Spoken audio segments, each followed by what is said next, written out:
Ok. Des enfants qui sont nés ici, il y a des choses qui n'existent pas dans le vocabulaire. On ne fera pas un enfant. C'est nos styles en Afrique de punir l'enfant, prendre des décisions pour que l'enfant change. Suite à une séparation de couple, je me suis retrouvé avec un de mes enfants. Puis avec la charge de la vie active, le travail, l'éducation de l'enfant, j'ai dû un peu être plus strict dans l'éducation de l'enfant. Il s'est d'aller à l'école. Passe la journée sur le camarade, puis moi, à un moment donné, dans un mail de l'école, je me rends compte que c'est une journée pédagogique. Puis j'arrive, je demande, mais lui, pris de panique, il ment. Parce que sûrement, il ne s'attendait pas à ce que je sache. Ouais. Puis là, dans l'incompréhension, la colère, puis tout, on prend peut-être des décisions drastiques. Peut-être on lève la main parce qu'on est surpris du comportement de l'enfant. Là, il partage avec ses camarades de classe qui jugent que ce n'est pas juste, ça ne doit pas se faire. Puis une de ses camarades, de ce que j'avais appris, est allé dénoncer. Parce qu'à l'école, si, admettons, il est avec une femme ou une conjointe, mais toi, tu dois quitter la maison pour que l'enfant retourne avec sa maman. Pour un parent, se faire enlever son enfant et se faire dire tu ne peux même pas revoir les deux autres enfants, c'est dur. Parce que plusieurs parents voyagent ici, parce que oui, pour leur avenir, mais aussi surtout pour l'avenir pour les enfants. Donc à partir du moment où tu enlèves les enfants, alors le choc émotionnel, psychologique, fait en sorte que même aller au travail était devenu un enjeu.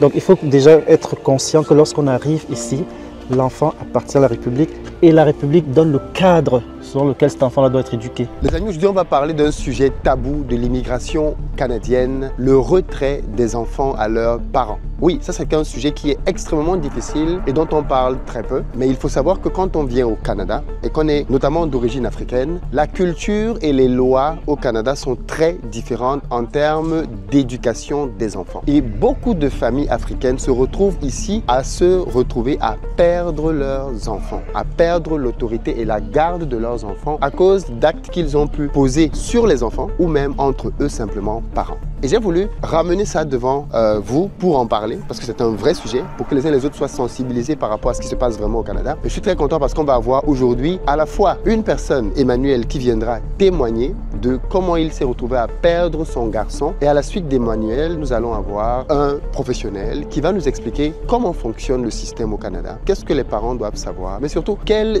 éléments ils peuvent avoir à leur disposition pour éviter que ce genre de situation arrive. Si vous êtes dans ce cas, si vous connaissez quelqu'un qui est passé par ce cas, alors transférez-lui cette vidéo, elle va lui être d'une très grande utilité. On sera à Paris les 11 et 12 octobre pour Back to Africa, le gros événement que j'organise chaque année pour parler de business et de retour en Afrique. Et cette année, j'invite des pointus dans leur domaine pour venir vous expliquer comment réussir en Afrique dans plusieurs secteurs. De l'industrie, en passant par les services, les prestations, tout sera au programme cette année pour vous aider à aller un peu plus loin. Allez sur le site et vous allez avoir toutes les informations dont vous avez besoin. Et cette année, en plus, vous pourrez suivre l'événement à distance. Que vous soyez au Canada, en France ou alors, peu importe. Si vous ne pouvez pas être à Paris les 11 et 12 octobre prochains, vous pourrez quand même suivre l'événement à distance. Les places sont à des prix hyper bas maintenant, mais ça va changer les amis. Donc réservez rapidement votre place pour ne rien manquer. Pour le moment, allons rejoindre Emmanuel pour notre interview. Let's go! Salut Emmanuel. Salut Philippe. Comment tu vas? Très bien, toi? Ouais, ça va très bien. Merci beaucoup d'accepter de venir sur notre média pour parler d'un sujet quand même qui te concerne et qui est assez sensible. Est-ce que tu veux déjà commencer par te présenter pour les gens qui ne te connaissent pas? Moi, je m'appelle Emmanuel Fokwata-Latene. Je suis Camerounais d'origine et je suis citoyen canadien depuis une vingtaine d'années. D'accord.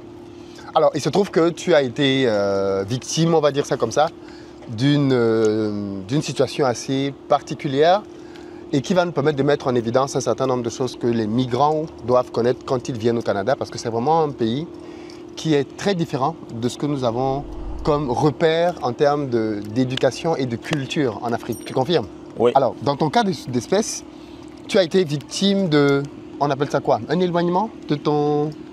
Oui, j'ai été victime d'un éloignement suite à une séparation de couple. Je me suis retrouvé avec un de mes enfants.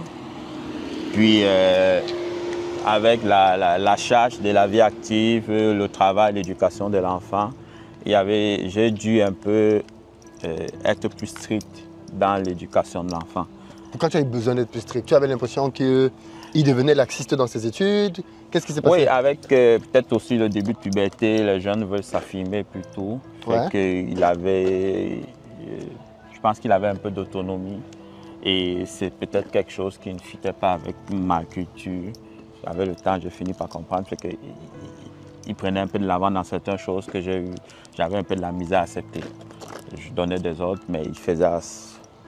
Tu as des exemples basiques du quotidien? Un exemple basique, il n'a pas d'école, mais il me dit qu'il y a d'école, mais il passe sa journée sur un camarade. Ah, tu dis, ok, il n'a pas d'école, donc il n'y a pas cours. Il n'y a pas cours cette journée-là, mais il simule d'aller à l'école, passe la journée sur le camarade. Puis moi, à un moment donné, dans un mail de l'école, puis je me rends compte que c'est une journée pédagogique. Puis j'arrive, je demande, mais lui, pris de panique, il me ment. Parce que sûrement, il ne s'attendait pas à ce que je sache. Ouais. Puis là, dans l'incompréhension, la colère, puis tout, on prend peut-être des décisions drastiques, peut-être on lève la main parce qu'on est surpris du comportement de l'enfant. D'accord. Et donc, il se produit donc une scène comme celle-là, mais comment tout ça arrive au niveau de l'administration, de l'État, et au point d'en arriver à prendre la décision de te retirer l'enfant? Au fait, ce qui arrive, c'est que l'enfant, lui, il en parle à ses camarades de classe. Ok. Des enfants qui sont nés ici, il y a des choses qui n'existent pas dans leur vocabulaire. On ne fera pas un enfant. C'est nos styles en Afrique de punir l'enfant, prendre des décisions pour que l'enfant change. Là, il partage avec ses camarades de classe qui jugent que ce n'est pas juste, ça ne doit pas se faire. Puis, une de ses camarades, de ce que j'avais appris, est allée dénoncer. Parce qu'à l'école, il y a des enseignants, des éducateurs, puis des travailleurs sociaux qui sont des intervenants qui sont là. Fait que quand la camarade dénonce qu'elle pense que son camarade de classe peut-être se fait violenter ou des comportements injustes, le personnel de l'école prend ça au sérieux, surtout pour nous les immigrants, parce qu'ils sont beaucoup à l'affût des choses comme ça. Fait qu'ils mettent l'enfant en confiance, puis l'enfant s'ouvre à eux. En ce moment-là, ils essaient d'avoir le maximum d'informations qu'ils peuvent. Puis quand ils ont un maximum d'informations, mais ils débarquent. Donc là, ils viennent chez toi? De deux choses l'une, dépendamment de ce que vous faites, ça peut être la police qui vient chez vous ou au travail, dépendamment où vous êtes, on peut vous appeler, on vient vous chercher. Généralement, on sait parce qu'on a demandé à l'enfant où est-ce que tu peux le trouver. Ou ils vous appellent puis ils vous demandent de venir le trouver dans leur bureau. Puis votre comportement aussi va dépendre de la suite. Il vous explique, je vous appelle, je suis tel travailleur social dans tel domaine, je vous appelle pour le cas de votre fils, on a eu un signalement, on aimerait vous rencontrer. Bon. Est-ce que vous êtes prêt à venir? Oui, parfois si vous dites oui, ça peut calmer les choses, ils vont vous rencontrer, vous expliquer, et tout. Et dépendamment de ce qu'ils ont et de comment vous avouez ou pas, ils peuvent prendre la décision. Si vous contestez, ça peut aller à la police. Comme ils peuvent dire, regardez, l'enfant ne retournera pas à la maison ce soir, l'enfant va être avec nous jusqu'à ce que vous décidez de venir nous rencontrer. Fait que, en gros, c'est ça. Ils sont tout puissants, en fait.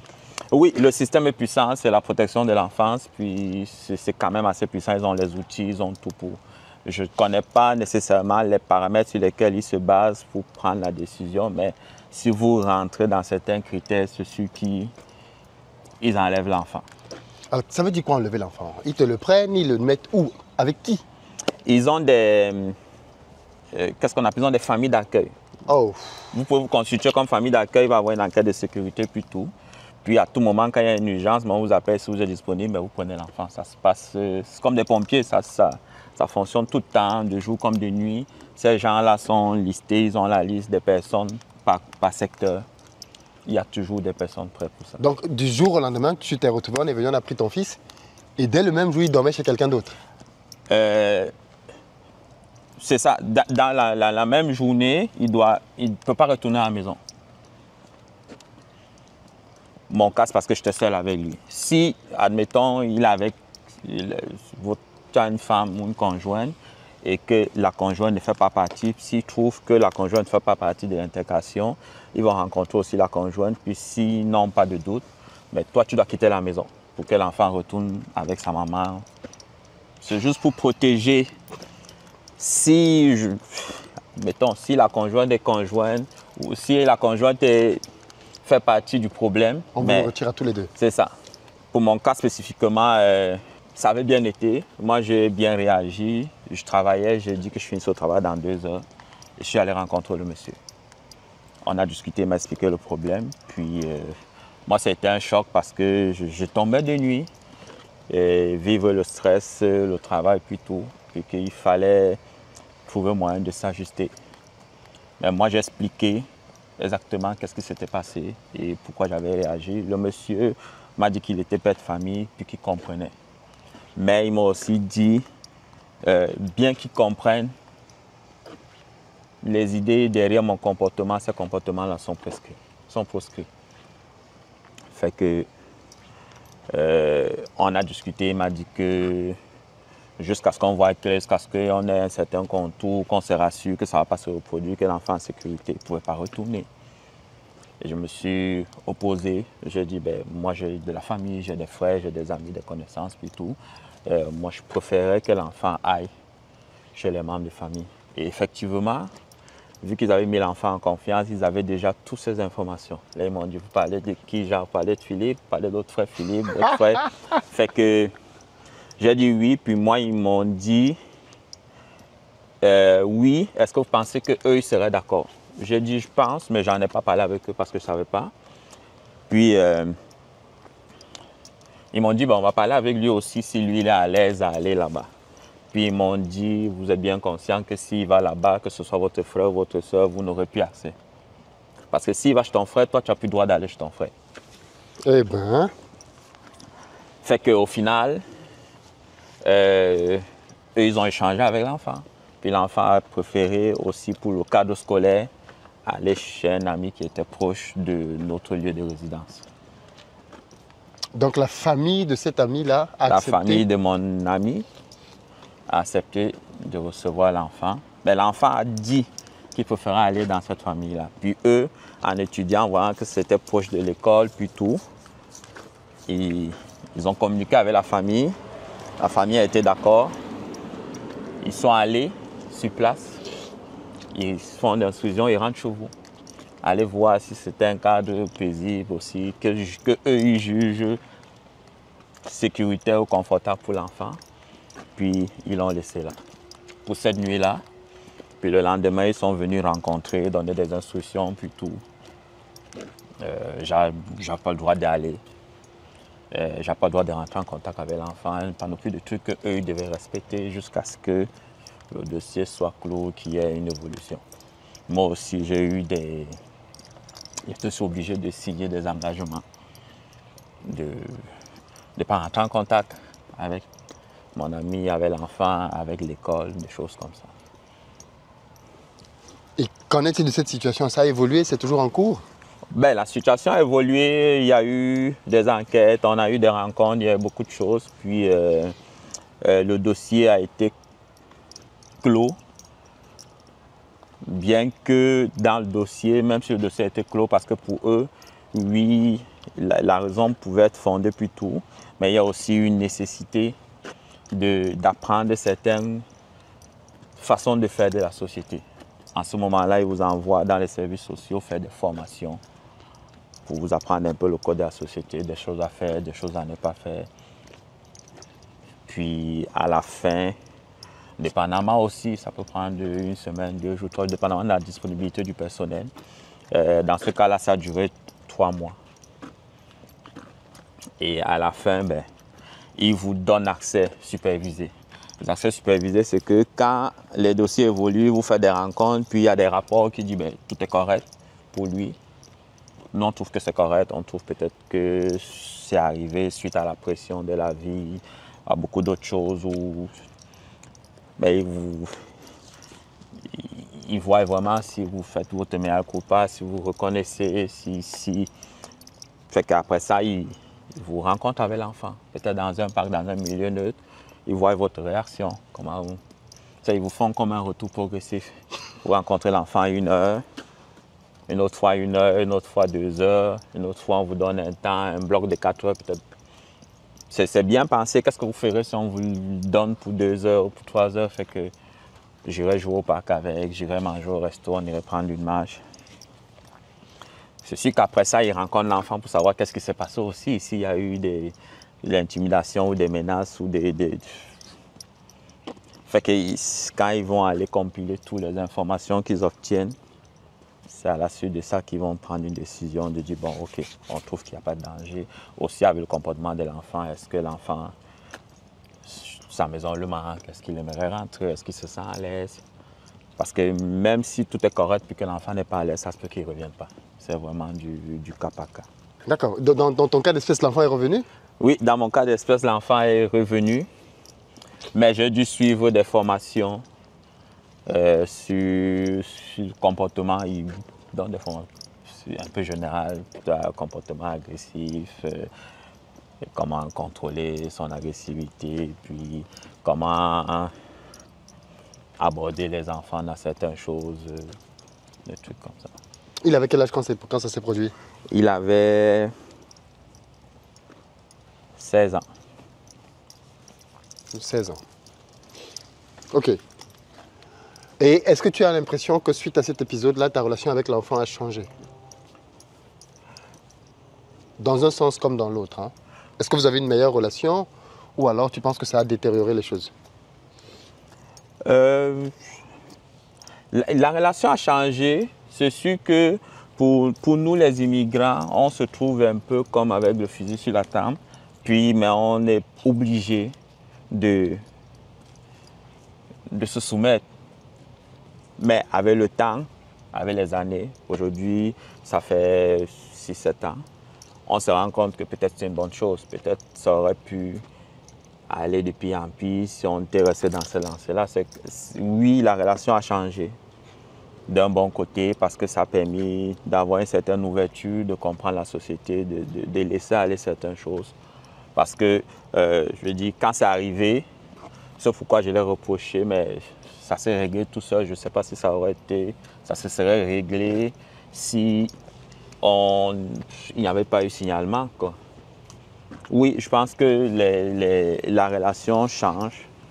C'est vrai aussi que du côté enfant, les enfants sentent ce pouvoir-là. Justement, c'est ce que je voulais dire. Est-ce que tu as le sentiment que, en tant que parent, ton autorité de père sur ton enfant, est-ce que tu n'as pas le sentiment qu'elle est bafouée? Au début, j'ai eu beaucoup ce sentiment-là. Mais aujourd'hui, je dirais non. Parce que c'est une appréhension qu'on a par rapport à la société où on vient. Moi, je suis Camerounais, venant du Cameroun, on pense que notre autorité est bafouée. Mais avec le temps, on se rend juste compte que c'est une façon de faire, mais il y avait 1000 autres façons de faire. Et si vous adhérez dans certaines façons de faire, ça va marcher. Je prends l'exemple. Naturellement, au Cameroun, un enfant qui n'écoute pas, mais c'est une claque ou une fessée. Mais aujourd'hui, ici, c'est plus des punitions, des privations. Et ce qu'ils apprennent, c'est de dire, mais tout enfant, tout être humain a quelque chose qu'il aime. Philippe aime faire des entrevues, mais si on te prive des entrevues, ça se peut que tu t'ajustes à pouvoir retourner. C'est de voir comment priver l'enfant, parfois dialoguer avec l'enfant. De dire à l'enfant, mais quand tu te comportes de même, moi, ton père, je ne me sens pas bien, je suis frustré, et que l'enfant te dise pourquoi il le fait, généralement, quand tu t'exprimes comme ça à l'enfant, sans qu'il t'a blessé, puis s'excuse, puis fais attention. Aussi, peut-être de rappeler à l'enfant, mais écoute, hier, ça a été une mauvaise journée, je n'ai pas été content, mais j'ai confiance en toi. Je sais qu'aujourd'hui, ça sera une belle journée. Puis, généralement, je pense que les enfants parviennent. Ou à ce moment-là, s'il y a un problème, mais c'est d'avoir aussi la capacité d'aller demander le soutien. Dans ce moment-là, qu'on va vers des psychoéducateurs plutôt qui nous aident à aborder la situation, qui aident aussi l'enfant à comprendre, ou qui nous aident aussi à comprendre notre enfant parce qu'on ne comprend pas. On ne comprend pas, je ne suis pas psychologue, on ne comprend pas les humains généralement. Donc pour moi, oui, ça a changé. Les enfants, oui, il a beaucoup manifesté, c'est-à-dire dans le langage, il répondait ce qu'il ne faisait pas avant. Mais c'est parce qu'il avait ce sentiment de protection, il savait. Après, maintenant, c'était à moi d'avaler ma pilule, puis avec le temps, j'ai fini par comprendre que ce n'était Une phase, quoi. C'était qu'une phase, puis peut-être aussi un mal pour un bien. Ok. Très intéressant. Je pense que c'est le genre de choses auxquelles on ne s'attend pas du tout quand on vient d'Afrique et qu'il est important de prendre en considération. Qu'est-ce que vous en pensez, vous? On va par la suite écouter un éducateur, justement, quelqu'un qui a fait des études là-dedans, parce que c'est un sujet qui est très important dans l'immigration, notamment dans un pays comme le Canada, dans les pays occidentaux en général, parce que la manière d'éduquer est très très différente de l'Afrique, en Europe, même en Asie. Hein. Je pense que chaque continent a ses spécificités. Mais merci beaucoup en tout cas. Ben, on souhaite qu'il y ait des bonnes pistes de solutions. Je pense que surtout une société comme ici, il y a beaucoup de pression de société et c'est très important. C'est pas comme au Cameroun. Au Cameroun, l'enfant est l'enfant d'une société. Mais ici, la société n'est pas trop présente. La société est présente pour protéger, mais c'est à vous de faire le devoir. Pas pour éduquer en fait. C'est ça. Juste pour... Puis avec la pression de la société, l'immigration, tout ce qui change dans nos vies, c'est souvent difficile. On n'a pas de mode d'emploi. Puis c'est souvent dans ces moments-là qu'on s'emballe, puis on prend des mauvaises décisions qui peuvent détruire notre avenir au Canada. Oui, parce que ça aurait pu vraiment très mal se passer. Parce que ça peut avoir un impact sur ton immigration toi-même. Oui, parce que ça aurait pu être une accusation criminelle. Si vous avez une accusation criminelle, si vous êtes résident permanent, mais vous pouvez jamais avoir votre citoyenneté. Dans le cas de l'emploi, quand on fait les enquêtes de sécurité, il y a des postes que vous ne pourrez pas occuper quand vous avez un dossier criminel. Vous pouvez faire de la prison, sans compter les frais d'avocat, de système, parce qu'ils vous obligent à faire des formations avec des psychoéducateurs. Puis ce ne sont pas des formations, ce ne sont pas des c'est pas gratuit. C'est pas gratuit. C'est vous-même qui payez. C'est vous qui payez, puis vous donnez un délai. Un délai. Ok. Waouh. Waouh. Ok. Ben, merci beaucoup en tout cas Merci, de ton Philippe. ouverture. Ça nous permet de mettre sur la table un sujet assez sensible sur les différences culturelles dans l'éducation quand on est en Afrique, quand on est au Canada. Et j'imagine que beaucoup de familles migrantes se retrouvent dépourvues face à ce genre de situation. Oui, il y a des enfants qui restent. Il y a des enfants qui sont placés dans d'autres familles. Et il y a des couples qui sont obligés de se séparer. La DPJ peut obliger à une femme ou à un homme de dire vous quittez votre mari si vous voulez garder les enfants.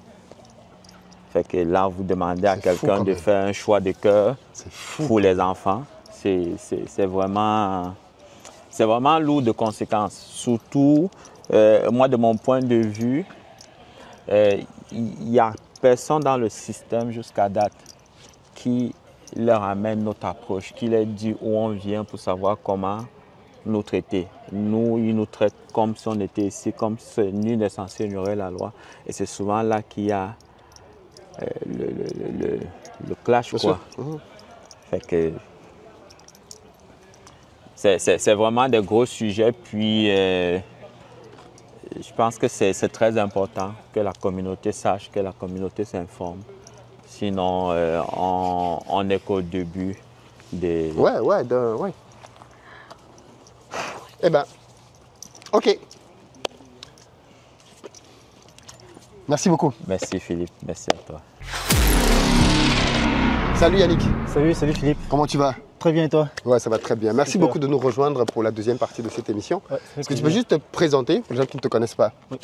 Donc, je suis Yannick, psychoéducateur de formation et j'ai deux entreprises, dans deux cliniques au Canada où on accompagne vraiment des familles, des parents, des écoles et des entreprises aussi sur différents sujets. C'est quoi un psychoéducateur? Alors, psychoéducateur, comment expliquer ça? Bon, le psychologue, on le connaît. Okay. En tout cas, du moins, tout le monde a une idée du psychologue là, sur le divan et tout. Mais nous, en tant que psychoéducateur, on a été formés pour être dans l'action. Donc, on a le bagage psychologique qu'il faut, mais c'est vraiment pour pouvoir aider les gens dans l'action. Donc, on va être dans le milieu. Donc, supposons qu'un enfant a des enjeux dans une école, on va se déplacer à l'école. S'il y a des enjeux avec les familles, on va se déplacer des fois dans la famille. Donc, c'est comme de la psychologie appliquée. Okay. Donc pour aider les gens à trouver des solutions concrètes là et pas juste pour comment dire ça, parler dans un bureau. Okay. Donc on a une formation très pratique, très concrète. On vient d'écouter une histoire assez touchante dans la première partie. Ouais. Qu'est-ce que ça t'évoque, toi? Ça m'évoque malheureusement une réalité que je rencontre toutes les semaines. De parents, oui, vraiment toutes les semaines, de parents. Et l'histoire d'Emmanuel se termine très bien. Hein. C'est une belle histoire, on va dire ça comme ça. Oui, d'accord. Oui, c'est une belle histoire.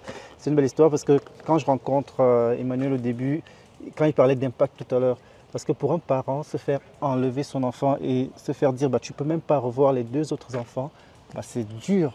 Parce que plusieurs parents voyagent ici, parce que oui, pour leur avenir, mais aussi surtout pour l'avenir pour les enfants. Donc à partir du moment où tu enlèves les enfants, alors le choc émotionnel, psychologique fait en sorte que même aller au travail était devenu un enjeu. Et donc de là, en fait, a été de dire comment pouvoir l'aider déjà à se reprendre, à se ressaisir, parce que si tu te retrouves dans une situation où l'administration, la protection de la jeunesse sent que tu n'es plus en capacité, ou du moins tu es psychologiquement en difficulté, ça peut être une raison pour garder encore plus les enfants. C'est ça, c'est le lapin qui se mord la queue. Oui, parce que là ils vont dire, écoutez, monsieur a beaucoup de problèmes en ce moment, il faut qu'il aille gérer ses émotions, il faut qu'il aille faire ci, qu'il faut qu'il aille faire ça, les fameux cours dont il faut parler. Et ensuite on verra s'il est capable de s'occuper des enfants. Donc, alors j'ai plusieurs parents qui arrivent comme ça parce qu'ils sont en choc par rapport à l'intervention qui est faite. Et ils sont en choc pourquoi? Parce que pour eux, ils n'ont rien fait de mal. Ils ont fait ce que tout parent aurait fait en Afrique, souvent. Et ils ne comprennent pas que ça leur soit reproché comme étant parfois un crime, si je veux dire ça. Mais ce qu'il faut comprendre, c'est que... Mais c'est quoi souvent? C'est ce qu'on peut considérer comme étant de la violence physique, c'est ça? Il y a différents motifs. Hein. Donc il y a plusieurs motifs qui font en sorte qu'on peut enlever les enfants. Oui, il y a de la violence physique. Ils appellent ça ici pratique parentale déraisonnable. Voilà. Donc en fait, quand on regarde... Le mot est assez généraliste quand même. C'est généraliste, mais quand on voit la majorité quand on regarde premièrement ce qu'on sait au Canada, au Québec en tout cas, c'est qu'il y a une surreprésentation des enfants noirs dans la protection de la jeunesse. Ça veut dire qu'ils sont plus placés, ils sont plus signalés que les autres et sont plus placés que les autres. Et la raison principale pour laquelle ils sont placés, c'est souvent pour abus physique. Donc abus physique, ça veut dire quoi? La fessée. Ça veut dire tu pinces un enfant, donc c'est vraiment pour ça. L'autre raison... Tu pinces un enfant, c'est considéré comme de la violence? Oui, s'il dit mon enfant, mon père m'a violenté, ma mère m'a violenté, oui, ça peut être considéré comme de l'abus physique. Donc c'est pas que de la fessée, quoi, c'est pas que... Non, c'est pas de la fessée. Il y a même pire encore, c'est-à-dire que si avec ton épouse vous avez des problèmes et que vous engueulez souvent, ça peut être considéré comme de l'abus psychologique envers les enfants parce que les enfants sont exposés à une violence pour laquelle ils ne devraient pas être exposés. Ok. Donc il y a différentes situations, il y a les cas de négligence, il y a les cas d'abandon, il y a des troubles de comportement si ton enfant commence à avoir certains enjeux à l'école et tout. Et là, c'est cette partie-là qui est importante, c'est que la loi donne comme 5 motifs.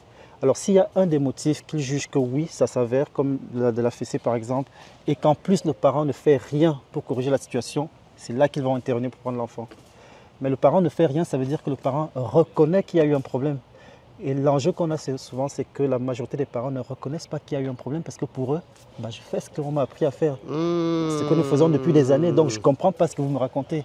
Et donc là, ils vont se braquer et c'est là où finalement le signalement est retenu, il y a toute la cascade des événements. Donc si on te dit que tu as frappé ton enfant et que tu n'aurais pas dû, et que tu dis « oui, je reconnais, ça ne se reproduira pas », en général, ça ne va pas bien loin. En général, ça ne va pas bien loin. Il faut être stratégique aussi. Parce que comme je dis, ce n'est pas pour rien qu'il y a une surreprésentation parce qu'il y a aussi comment dire ça, on part avec un a priori négatif. Oui, maintenant, oui, forcément, avec le recul. Voilà, des familles africaines. Et il faut aussi savoir que comme les histoires de la DPJ sont quand même assez connues dans nos communautés, les parents aussi souvent ne sont pas à l'aise de pouvoir dire certaines choses. Donc, et cet a priori négatif que les intervenants ont sur nous, j'ai lancé une pétition il y a 2 mois et on a eu 1000 signatures juste dans la région de Montréal, des parents qui se plaignaient justement des interventions de la DPJ. Pourquoi? Parce qu'il y a un enjeu de compréhension culturelle. Parce que la question, c'est de dire quoi? C'est de dire que est-ce que l'enfant a besoin de protection? Parce que cette loi-là, c'est pour protéger l'enfant. Est-ce que l'enfant a besoin de protection? Donc, si oui, l'enfant a besoin de protection, alors ils vont l'enlever. Tu vois? Et donc, l'incompréhension vient du fait que en fait, le parent qui est en train d'éduquer son enfant, qui a des comportements différents, ce n'est pas un danger pour son enfant. Il essaie de corriger, mais il essaie de corriger selon une culture. Mais les autres ne vont pas interpréter ça comme étant de la correction selon cette culture-là. Et quand ils n'interprètent pas ça comme ça, ils placent l'enfant. Donc, nous, ce qu'on a fait, par exemple, parce que dans le cabinet que j'avais, on recevait beaucoup de parents qui venaient nous voir pour ça, des parents noirs, tu vois. Et donc, au début, ils me voyaient, donc je prenais des dossiers. Et finalement, j'étais saturé, donc j'ai commencé à référer des dossiers à des collègues blancs. Et des parents revenaient pour dire non, non, non, moi je veux un noir, je veux vraiment une personne noire. Je dis mais pourquoi? Il dit mais il ne comprend pas. Il ne comprend pas. Il comprend pas. Et il faut que je lui paye 3 séances pour lui expliquer encore mon background. ça ne marche pas. Ouais. Et donc là, on a créé une initiative là, qui s'appelle Bien-être Noir, où on a vraiment essayé de mettre tous les professionnels qui sont soit noirs, soit qui ont une approche culturellement adaptée pour comprendre que si je coupe les cheveux de mon enfant parce que mon enfant est allé chez un ami, bah, je ne suis pas en train de vouloir du mal à mon enfant. Donc, alors, et ces professionnels-là pourront aider le parent, comme Emmanuel disait, à pouvoir savoir c'est quoi, comment je peux adapter mes pratiques parentales ici. Mais aider aussi l'intervenant de la protection de la jeunesse à comprendre que ce n'est pas un acte de violence envers l'enfant. Oui, ça le paraît quand on l'analyse froidement d'ici, mais c'est un acte d'éducation pour lequel le parent a besoin d'avoir d'autres stratégies. Donc c'est vraiment ça qu'on a comme enjeu. Qu'est-ce que tu veux dire en sortie d'émission aux parents qui sont au Canada ou qui viennent au Canada d'origine africaine, ouais, avec des enfants? Alors la première des choses à savoir, c'est qu'à partir du moment où on met les pieds dans l'aéroport, ça devient l'enfant de la société. De la République. Oui. Et la preuve pour ça, c'est que lorsqu'il y a même des signalements qui sont faits, donc Emmanuel parlait, il n'a pas dit, mais lorsqu'on se retrouve au tribunal, la protection de la jeunesse donne un avocat à l'enfant. Donc l'enfant a son avocat à lui. Et l'avocat de l'enfant peut ne pas être d'accord avec le parent.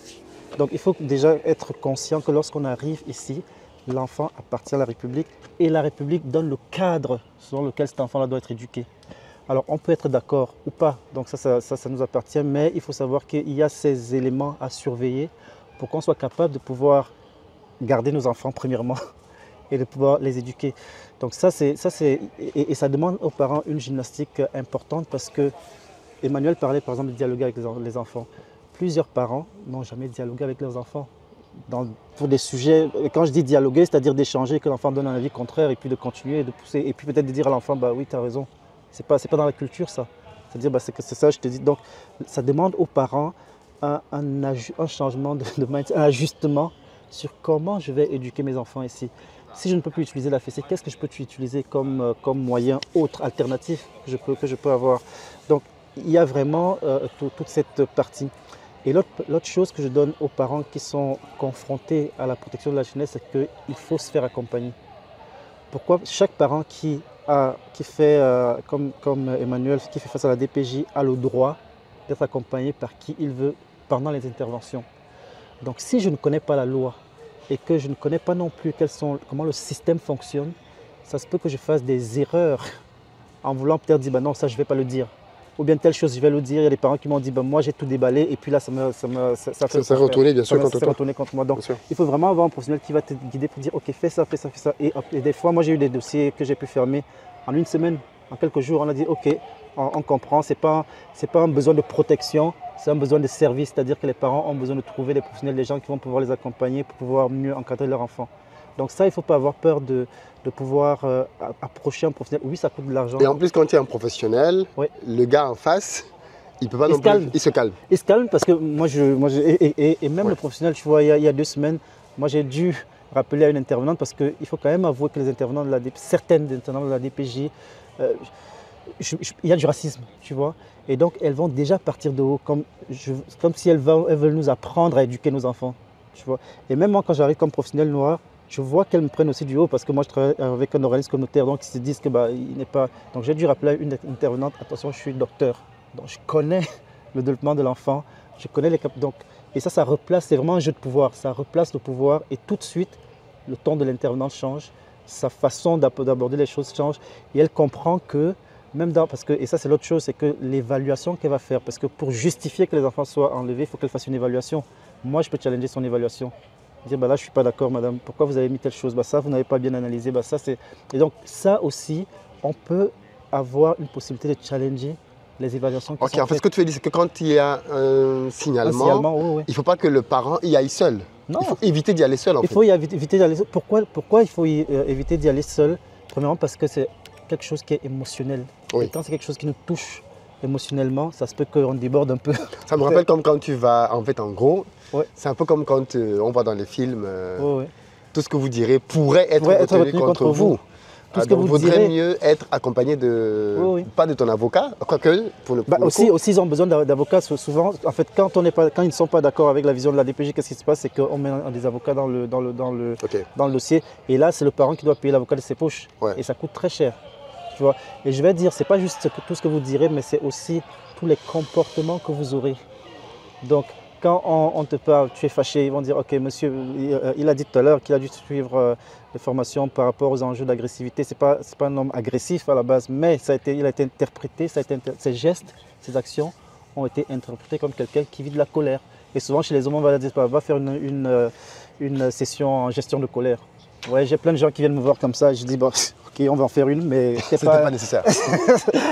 C'est pas ça le problème, c'est ailleurs. Et puis on va profiter pour travailler d'autres choses. Mais je pense que c'est vraiment important de connaître parce que, oui, il disait tout à l'heure que la DPJ a le pouvoir, beaucoup de pouvoir. Oui, ils ont beaucoup de pouvoir, mais il y a des contre-pouvoirs aussi qu'on peut avoir. Et ça, c'est important de savoir c'est quoi les contre-pouvoirs. Oui, c'est quoi les contre-pouvoirs qu'on peut avoir et de les utiliser. Et un des contre-pouvoirs, c'est le professionnel. Et le professionnel va coûter moins cher que l'avocat. Bien sûr. Ouais. Donc le professionnel va coûter moins cher que l'avocat. Et puis au final aussi, le professionnel, ce n'est pas juste pour être contre la DPJ, mais c'est aussi pour t'aider à dire comment je peux m'ajuster. Qu'est-ce qui a causé ce changement? Oui, c'est vraiment une aide. Donc, il te protège s'il y a un abus de la DPJ, mais surtout il t'aide à bien jouer ton rôle de parent dans cette culture dans laquelle tu es maintenant. Totalement. Et des fois, j'ai commencé des interventions sur les enfants, on est venu me chercher. Et on s'est rendu compte qu'il y a aussi des tensions entre les parents. Et donc là, on peut travailler au niveau des parents pour savoir c'est quoi qui se passe. Oui, vous êtes séparés, mais vous n'êtes pas obligé d'être en guerre. Et si vous restez en guerre ou en froid, ça va laisser une avenue phénoménale pour les enfants pour dire quand je suis chez papa, je fais ça, quand je suis chez maman, je fais ça. Et puis de faire en sorte que finalement, ce pourquoi vous êtes venus, qui était le plus important, c'est-à-dire de donner un avenir à vos enfants, vous finissez par gâcher ça. Parce qu'un enfant qui est placé, il y en a très peu qui s'en sortent, qui sortent du système et qui réussissent dans la vie. Ça, c'est l'autre enjeu qu'on ne parle pas. C'est que le système de la protection, oui, protège, mais en fait, actuellement, il y a tellement peu de services qui sont offerts que les enfants finissent souvent un peu plus handicapés que les autres. Et tu ne veux pas ça pour ton enfant. Tu veux pas ça pour ton enfant. Il faut que la DPJ je sais pas moi, qu'elle se remette aussi en question.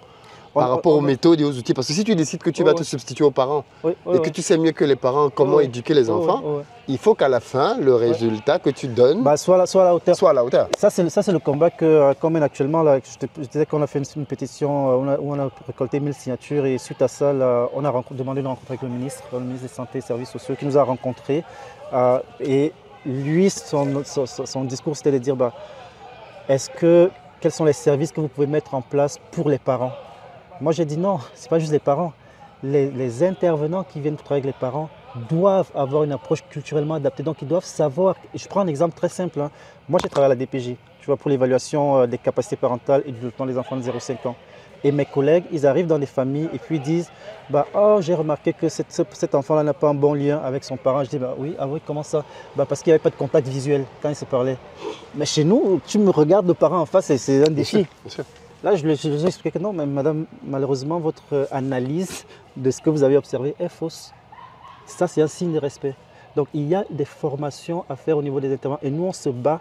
Et on se bat comme, on essaie de se battre comme communauté noire pour pousser le ministère à dire prenez vos responsabilités, formez vos intervenants. Les intervenants, c'est quand même un travail qui est dur, donc même pour l'intervenant, c'est un travail qui est dur parce que quand tu vas ouvrir une porte, on ne te dit pas bienvenue, viens prendre un café, tu vois. Donc tu es souvent face à des parents, des situations où les gens sont en colère. Et donc, ce sont des postes où il y a beaucoup de roulement. Mais quand ça roule, qui entre là? Ce sont des gens qui sont jeunes et qui sont moins expérimentés. Oui, forcément. Et donc, qui ont l'impression qu'ils sont des sauveurs des enfants. Parce que souvent, ils n'ont même pas d'enfants, ils ont 20 ans, 22 ans, 23 ans. Donc, alors, ils ne sont pas tous comme ça, je veux bien mettre un petit bémol là-dessus. Mais par contre, on sait quand même qu'on a un problème parce qu'il y a de la surreprésentation. Les enfants noirs, je pense que, alors je vais donner une statistique comme ça, mais peut-être représentent 3% de la population. On va se rendre compte qu'au niveau de la protection de la jeunesse, ils sont peut-être 20%. Je prends un chiffre. Je n'ai pas les chiffres exacts, mais ça ressemble à peu près à ça. Donc, ce qui montre que clairement, il y a un biais il y a un problème. Voilà, dans l'interprétation. Et ça, les parents doivent aussi être conscients de ça. La dernière chose que je peux dire, c'est que la première personne qui signale, c'est l'école. Donc ça veut dire que nos enfants, comme Emmanuel disait tout à l'heure, il y a beaucoup de choses. Si on ne discute pas avec eux, si on n'a pas cette habitude de discuter avec eux, les enseignants d'ici ne sont pas comme les enseignants du Cameroun qui vont dire non, assois-toi là, qu'est-ce que tu fais? Donc ils n'ont pas la même. Parce que les enseignants au Cameroun sont comme le prolongement parental à l'école. Ici, les enseignants sont doux, ils vont essayer de dialoguer avec l'enfant, donc ils vont mettre l'enfant en confiance. Donc ça se peut que votre enfant a un lien de confiance plus fort avec son enseignant et donc il va être capable plus facile pour lui de lui confier des choses. J'ai eu une situation où il y a 4 enfants qui ont été enlevés à une maman et le dernier enfant, je pense qu'il n'a même pas 2 ans. Et à qui est-ce qu'on a confié les enfants en famille d'accueil? Emmanuel parlait à ses enseignants, aux enseignants de l'enfant. Donc vous voyez, donc c'est vraiment des situations. C'est pour ça que je dis qu'il faut non seulement se faire accompagner, il ne faut pas avoir peur de trouver des professionnels, mais il faut trouver des professionnels qui ont une approche culturellement adaptée. C'est vraiment pour ça qu'on s'est dit, il y a un besoin là, il faut qu'on crée quelque chose pour notre communauté, avec des gens qui seront capables de comprendre qu'est-ce qu'on vit, de pouvoir le traduire pour les autres et de pouvoir s'assurer que ce service-là est vraiment... Nous, on a une approche où on veut prendre soin de la famille. Et si on ne prend pas soin de la famille, on prend soin de l'enfant. Quitte à ce que la famille se déchire, comme Emmanuel disait, que on va dire à la femme, tu choisis entre ton mari et ton enfant, et c'est aberrant. C'est aberrant. Donc oui, il y a des